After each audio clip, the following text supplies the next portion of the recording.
Welcome. I'm Halcyon and this is Hug Nation. Today I want to talk about my very first kinda sorta Father's Day. I woke up Father's Day morning and woke up to texts from friends and Facebook posts from some people.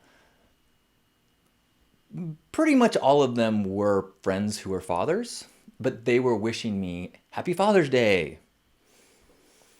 And I got to tell you, it felt very strange. I did not feel comfortable accepting that happy. Which is, who am I to decide? And that's kind of what I want to talk about a little bit today. So, years ago, when I initially decided to have a vasectomy, it was because I didn't feel like I had it wired in me to dedicate myself to my mission, to my purpose, and also dedicate myself to a family. And that I felt like I had to choose between my purpose in life and being a good parent.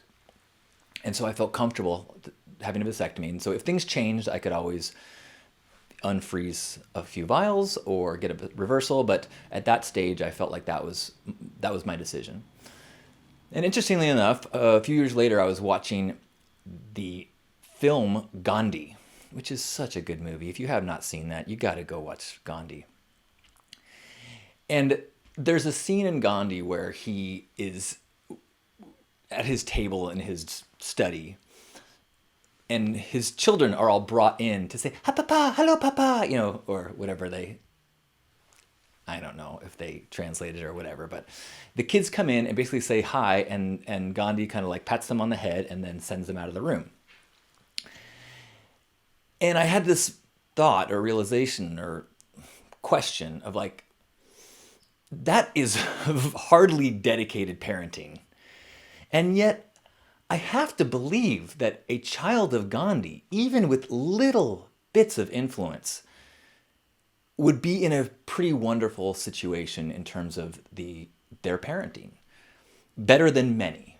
I'm sure every kid would benefit from a fully dedicated parent, but I think a slightly dedicated parent who is contributing wonderful things is still better than any parent that's neglecting or contributing bad things. And so I kind of started to change my tune a little bit. Like, maybe it is possible to be dedicated to one's mission in life and also contribute towards children. So that kind of cracked open for the possibility for me. And so as this sperm donor experience has been going down, it has been more significant than I thought in terms of, I feel like more than someone who contributed a vial of a fluid. I do feel a profound connection and a love and a bond with this life. But I do not feel like I am a parent or a father or anywhere near these experiences and these relationships that I know of through my brother, my friends,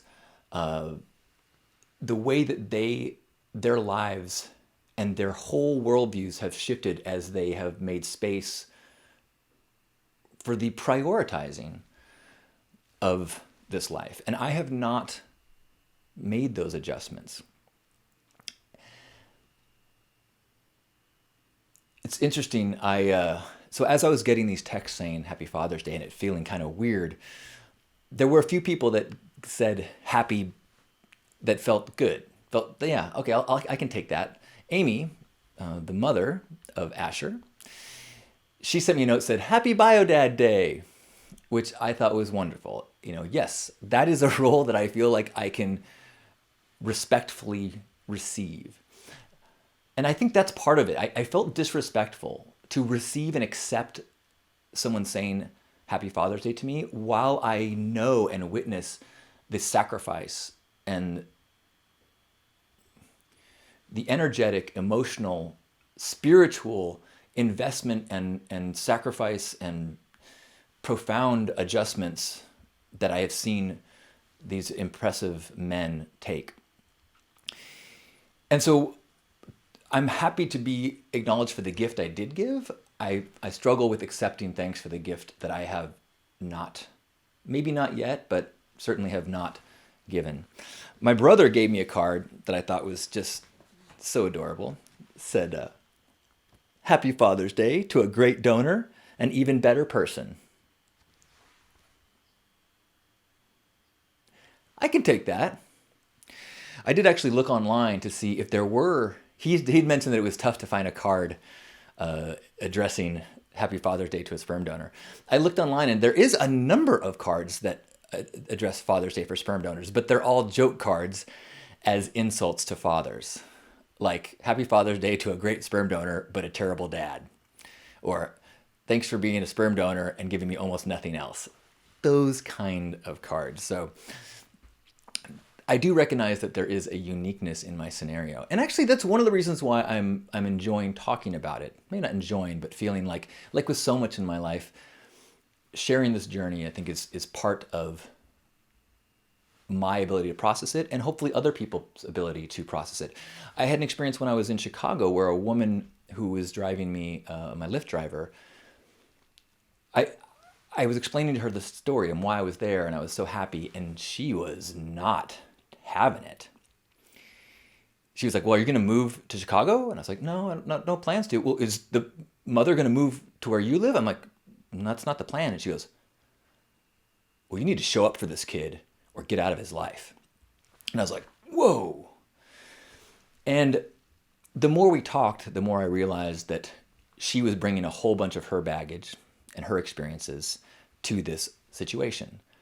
Her situation was that the father of her 4-year-old, soon after the kid's birth, was not present, and eventually they got a divorce.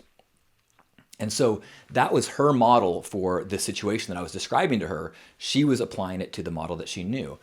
And I think, oh, well, maybe that's one of the reasons why it's good for Amy and I to share this journey that we're going on, so that people like this woman and others can have a model that's different, so that they can see that there are alternate ways that this is going to happen. If nothing else, the current state of the world is a repeat reminder over and over and over again that, yeah, there's not just a binary way to do things. Insert the blank in terms of what role, what gender, what anything. We are now realizing that the ways that it can go down are far, far broader than ever before. And admittedly, for people that have lived in a binary world, it takes some adjustment because we do not have the models in which to put this new information into. So the more we have the models, and hopefully this is one of those models. There was a wonderful video that Akira Chan put up yesterday, a Father's Day video. He's a new father. This was his second Father's Day. And he talked about the evolving definitions and attitudes about masculinity and about being a man, and how in this kind of broadening that we're going through of masculinity, of more vulnerability, more status and success markers beyond traditional success and stoicism and being reserved and conquering and protecting, that as men are allowed to express more, these definitions of things like fatherhood are expanding and meaning more. And as fathers are becoming more and more involved in their children's lives and more accountable and more present and more stay-at-home dads and all these things that are changing, highly recommend checking out Akira Chan's video. But one of the things that he touched on, he said that, the definition of father is, one who has a child or something like that. And he proposed an alternate definition, that his definition. And I thought it was so beautiful. He said, fatherhood is a responsibility to my child that extends to all children on the planet.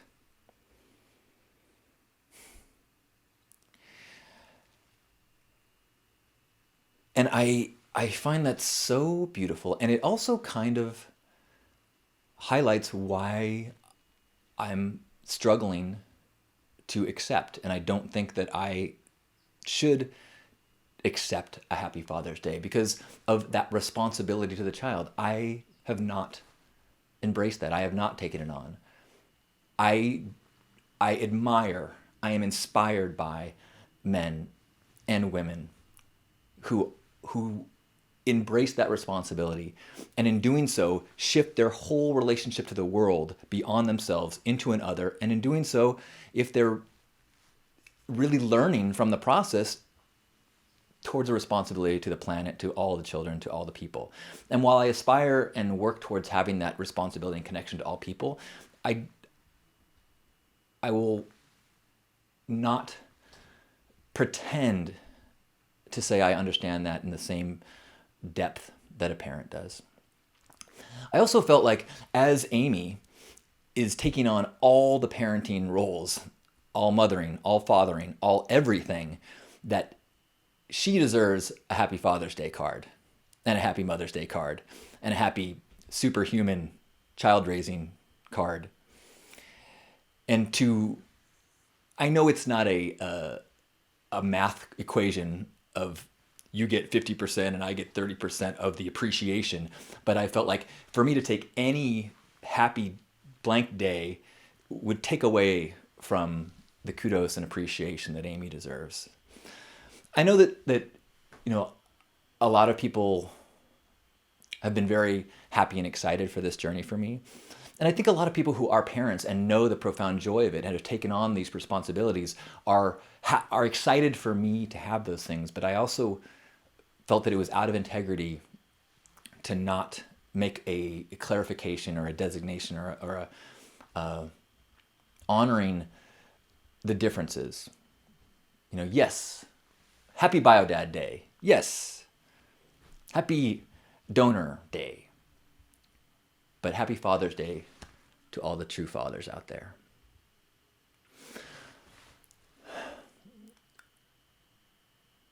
Today I was checking in with Amy, and she said something that kind of made me just all of my anxiety and uncertainty about this just kind of settle away.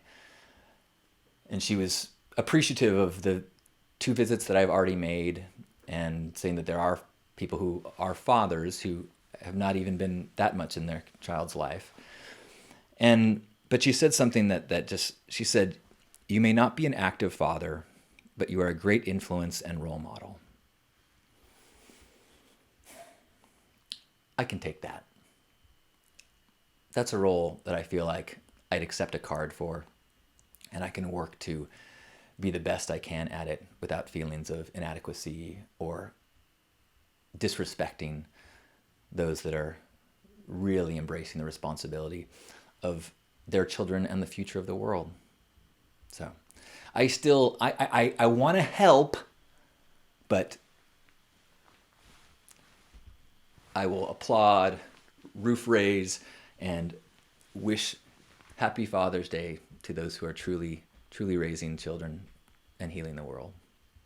Thank you. I love you.